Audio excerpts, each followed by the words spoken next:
Bonjour, donc je vous retrouve pour vous parler aujourd'hui après cette nouvelle lune en Vierge qui a été assez intense, donc de la prochaine étape, c'est-à-dire le premier quartier de la lune qui sera cette fois en Sagittaire. Alors le 11 septembre prochain à 8h06 environ, donc heure de Paris. Alors, qu'est-ce que nous avons à dire justement de ce transit astrologique? Alors, comme d'habitude, je vais vous partager la carte du ciel pour que ce soit plus clair pour vous, pour que vous puissiez suivre davantage mes commentaires astrologiques.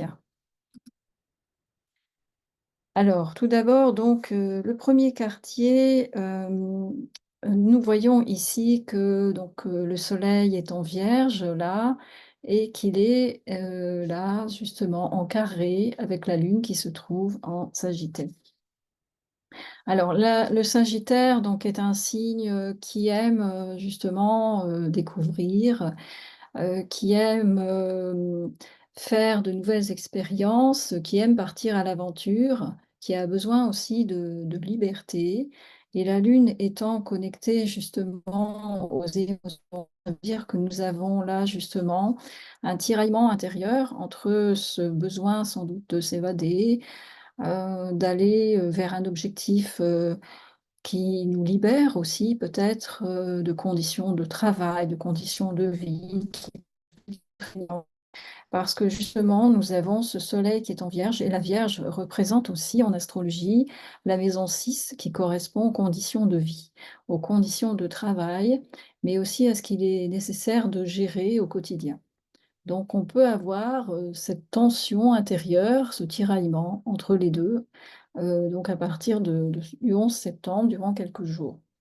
Déjà, quand on regarde cette carte du ciel, on voit qu'il y a donc une forme de carré hanté entre ce soleil en Vierge ici, qui s'oppose donc à Neptune rétrograde qui est encore en Poisson. On voit donc ce trait rouge là, et on voit un autre trait rouge ici entre Jupiter en Gémeaux, qui s'oppose justement à cette lune en Sagittaire. Donc je vais détailler par la suite un peu ces tensions, mais je voulais déjà vous faire observer sur le plan visuel, ça se voit qu'il y a des énergies contraires en ce moment assez fortes. Vous voyez donc tous ces traits rouges ici qui montrent que entre même Jupiter et le Soleil, on voit qu'il y a des grosses tensions. Et heureusement, il y a quelques traits bleus, quelques transits harmonieux dont je vais parler bien sûr par la suite. Alors, je vais d'abord commencer par les aspects de tension, comme on dit. Alors, le Soleil en Vierge, comme je vous l'expliquais rapidement, est en carré à Jupiter en Gémeaux. Alors, le Gémeaux, c'est un signe qui est très axé, donc il a en domicile Mercure, c'est-à-dire c'est une énergie en fait très cérébrale, très intellectuelle, qui correspond aussi à l'intelligence.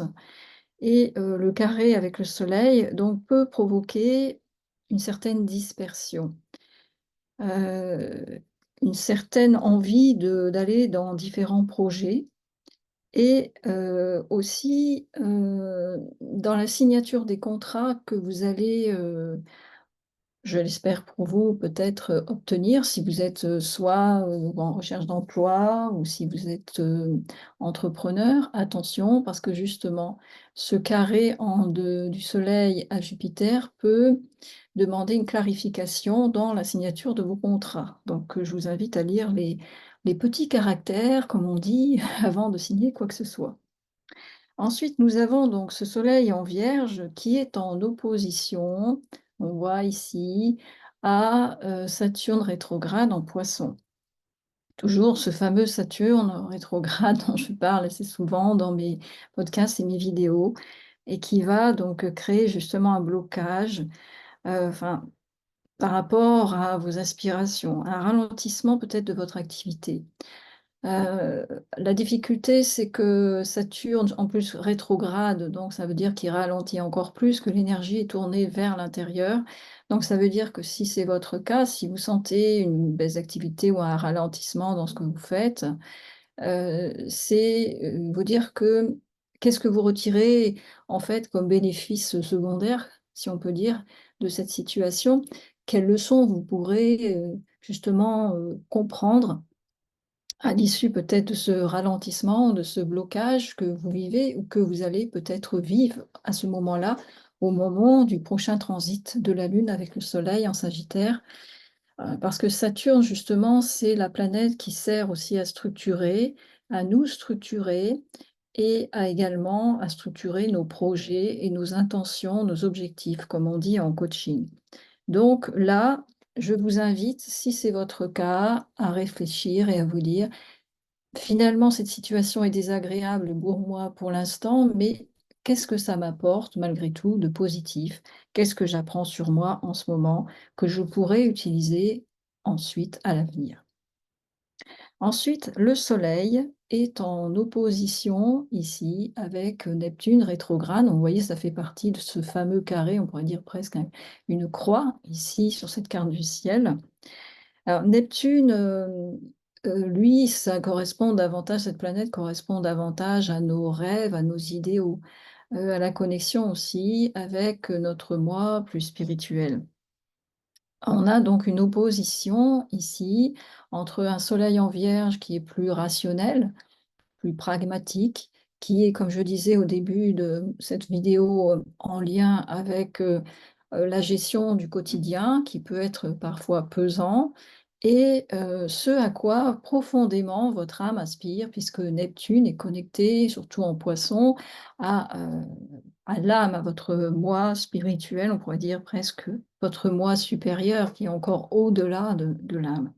La tension entre les 2 va donc créer une hypersensibilité, mais aussi une confusion, des difficultés à voir clairement dans les objectifs que vous voulez en mettre en place pour avancer, quels que soient, s vos objectifs, peu importe.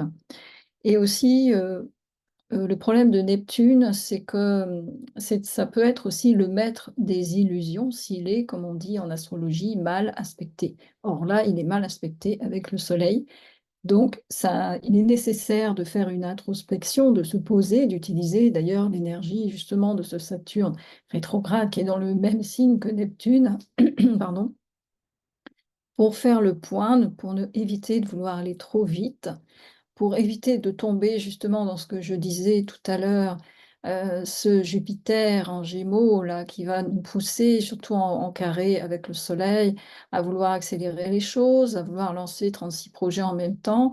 Eh bien non, là, en fait, il est mieux d'utiliser l'énergie justement de Saturne et Neptune dans les Poissons, pour se dire: «Je prends un instant, je me pose», peut-être faire de la méditation, enfin, toutes les techniques, peut-être que vous connaissez, pour, éviter de foncer et de prendre, des décisions qui ne seront pas alignées avec vous. Parce que l'énergie justement des Poissons, notamment avec Neptune et Saturne dedans, ça nous invite à travailler sur notre alignement intérieur.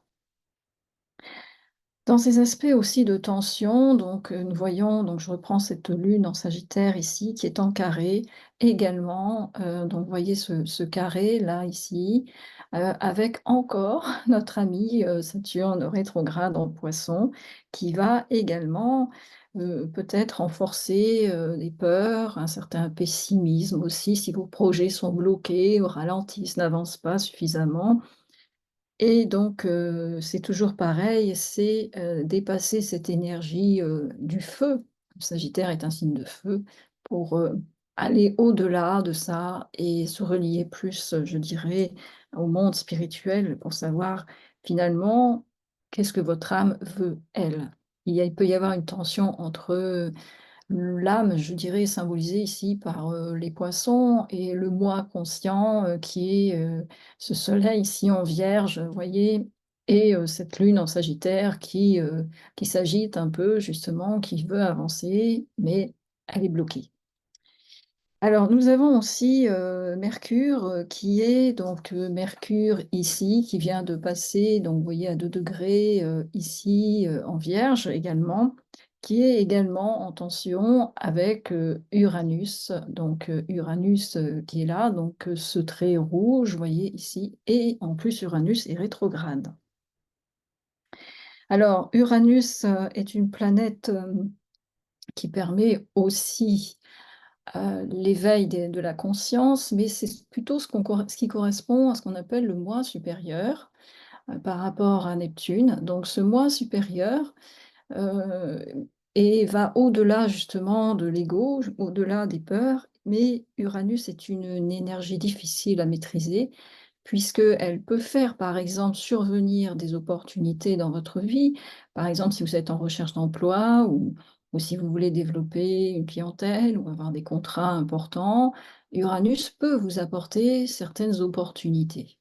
Donc, c'est plutôt positif, vous allez me dire. Oui. Mais le problème, c'est que cet Uranus, qui est au Taureau, qui est connecté à l'énergie du Taureau, pardon, en ce moment, je veux dire, donc de la Terre, de la matérialité, est en ce moment en tension avec la Vierge. Donc ça veut dire que ces opportunités peut-être qui vont se présenter, elles ne seront pas forcément, comme on dit en coaching, écologiques pour vous. Donc, on va peut-être vous faire signer un contrat, ou je ne sais pas, vous allez peut-être avoir un nouveau client, mais ce sont des personnalités peut-être compliquées, difficiles, où le contrat qu'on va vous proposer ne correspondra pas, va vous demander beaucoup d'efforts, beaucoup de travail, donc vous allez vous épuiser, ou alors c'est peut-être des peurs. Donc on rejoint encore ce fameux Saturne rétrograde en Poisson, des peurs qui vont peut-être se réveiller.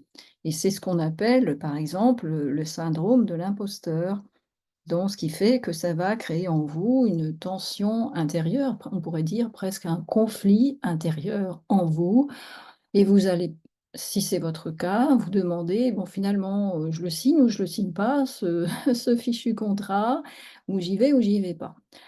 Parce qu'il y a une partie de vous qui va hésiter dans la mesure où ce ne sera pas forcément écologique pour vous. Et ça rejoint ce que je disais tout à l'heure de Jupiter ici, qui est en carré avec le Soleil en Vierge. Vous voyez, je vous en parlais, donc de ce risque justement de prendre le mauvais chemin en ce moment à cause de ça. Alors, sinon, nous avons aussi Mars qui est cette fois en Cancer, donc il a quitté le signe des Gémeaux et qui lui aussi, décidément, est en carré avec Neptune rétrograde en Poisson. Alors justement, ça rejoint ce que je disais, on risque de vouloir aller trop vite, de se précipiter et de ne pas suffisamment réfléchir avec ce transit. Alors l'énergie justement du Cancer est beaucoup plus douce que celle des Gémeaux. C'est un signe d'eau, le Cancer, et qui invite à travailler justement sur, je pourrais dire, sur son enfant intérieur. Donc plutôt que de vous précipiter à prendre une décision, faites justement cette introspection dont je parlais tout à l'heure et demandez-vous si cette partie qu'on appelle l'enfant en nous, qui est la partie la plus spontanée, la plus pure, celle qui est la plus créative, aussi la plus ludique, a envie de s'amuser. Qu'est-ce que ça lui procure, ce projet qu'on lui propose peut-être, si c'est votre cas? Est-ce que c'est de la peur? Et quel type de peur? Ou est-ce qu'au contraire, ce projet, l'enthousiasme lui apporte de la joie, lui donne de la confiance. Donc, je vous invite vraiment avec ce Mars en Cancer à analyser vos ressentis, vos émotions, vos sentiments par rapport à tout engagement professionnel, quel qu'il soit. En outre, nous avons, pour terminer avec les transits de tension, si je puis dire, les aspects de tension, nous avons donc ici Pluton rétrograde, donc qui est, comme je disais dans ma vidéo précédente, reparti faire un petit tour en Capricorne, qui est en semi-carré avec Saturne, encore ce Saturne rétrograde en Poisson. Alors ça va justement provoquer une montée peut-être de stress en ce moment, une sensation de devoir remettre en question certaines choses peut-être qu'on pensait acquises, l'obligation peut-être de sortir de votre zone de confort avec cette tension avec et Saturne, pour se demander si là où vous voulez aller, si ça correspond bien aux besoins de votre âme finalement. Ou si vous n'acceptez pas tout simplement de ce contrat ou ce projet pour vous rassurer. Donc c'est, comme je disais pour Mars en Cancer, ici, c'était bien réfléchir, est-ce que c'est écologique, comme on dit, pour vous ou pas? Alors ensuite, pour les aspects tout de même plus harmonieux, qu'est-ce qu'il y a d'intéressant à dire sur ce transit? La Lune en Sagittaire, heureusement, est en sextile avec Vénus qui est chez elle, qui est en domicile en Balance.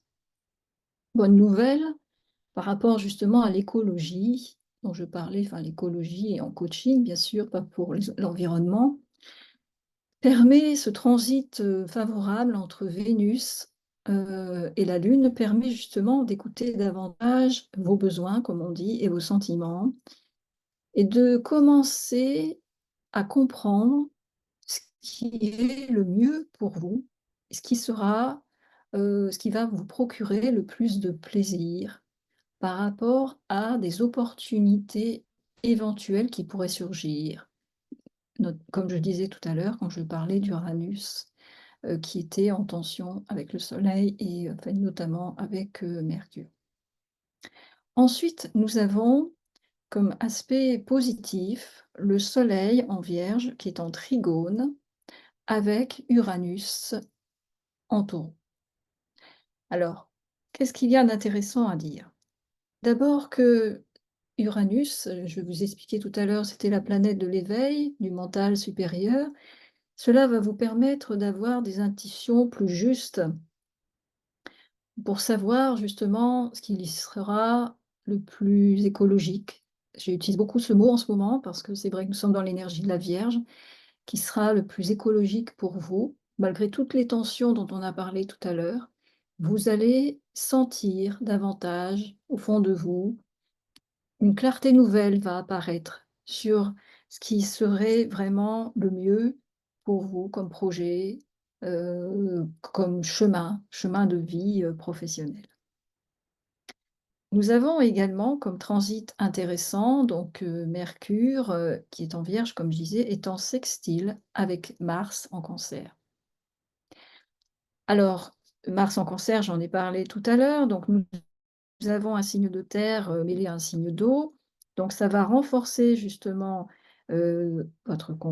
certes votre combativité avec Mars, mais aussi des nouvelles opportunités professionnelles peuvent surgir. Alors comme je disais tout à l'heure, attention à la signature des contrats quand même, mais il y a une progression qui vous avancez quand même et vous commencez à voir le bout du tunnel par rapport à votre situation. Mercure est également en très bon aspect avec Jupiter, puisqu'il y a ici un quintile avec Jupiter en Gémeaux. Ça veut dire que ça va justement doper votre intellect et ça va augmenter aussi votre créativité. Et vous allez peut-être avoir justement des solutions nouvelles qui vont apparaître par rapport à votre situation. Nous avons également donc Pluton rétrograde dont j'ai parlé tout à l'heure, qui est en trigone, donc ça c'est quand même très bien. Ici donc ce trait bleu ici, avec encore Uranus rétrograde. Alors cela veut dire qu'il peut y avoir en ce moment, même si c'est lent, puisque j'ai parlé de la lenteur à cause de Saturne en rétrograde en Poisson, mais une évolution personnelle, voire spirituelle, commence à se mettre en place peu à peu. Et je pourrais même parler d'un nouveau départ qui est possible pour vous, dans la mesure et à condition d'utiliser et de suivre vos intuitions pour concrétiser tout cela dans la matière. Parce que nous avons, vous voyez que Pluton est dans un signe de terre et Uranus également.